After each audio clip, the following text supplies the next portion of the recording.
اتنی جلدی شادی کا انتظام کرنا میرے لیے مشکل تھا، اوپر سے نوکری بھی چھوڑ کے آ گیا تھا۔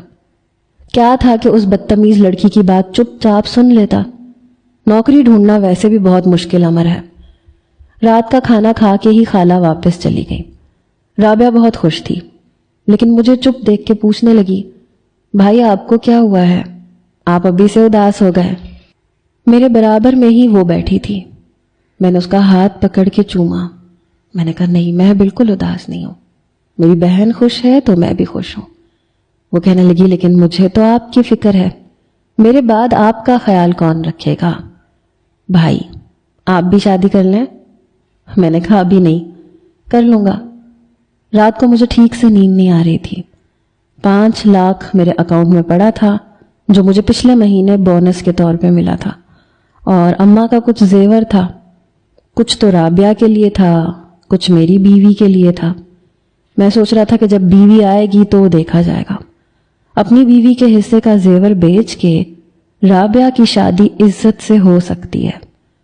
خالہ نے اور عامر نے جہیز سے منع کیا تھا، لیکن بہن کو خالی ہاتھ تو نہیں بھیج سکتا تھا۔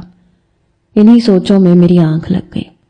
صبح مجھے رابعہ نے جگایا، کہنے لگی بھائی آفس نہیں جائیں گے؟ میں نے کہا نہیں، نوکری چھوٹ گئی ہے۔ یہ سن کے وہ کچھ فکر مند ہوئی، کہنے لگی کیا مطلب، کیا ہوا تھا؟ میں نے کہا کچھ نہیں ہوا تھا، وہ آفس کی جو میڈم ہے نا، بہت سر پھری لڑکی ہے، اس لیے میں نے نوکری سے جواب دے دیا۔ لیکن کوئی بات نہیں، تم فکر مت کرو، ٹیوشن پڑھانے جاتا ہوں، سب کچھ عزت سے ہو جائے گا۔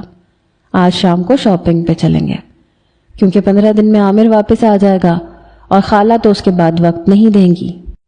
اسی لیے میں شام کو رابعہ کو اپنے ساتھ لے گیا، اسے اس کی پسند کے کپڑے اور ضرورت کا کچھ سامان لے کے دیا۔ پیسوں کا تو پتہ ہی نہیں چلتا تھا کہ کہاں گئے۔ اگر جاب ہوتی تو میں مرتضیٰ صاحب سے ادھار لے لیتا، اپنی تنخواہ میں سے کٹواتا رہتا۔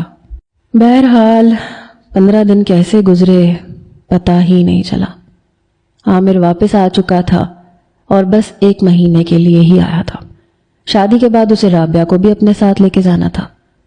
میرا کوئی لمبا چوڑا خاندان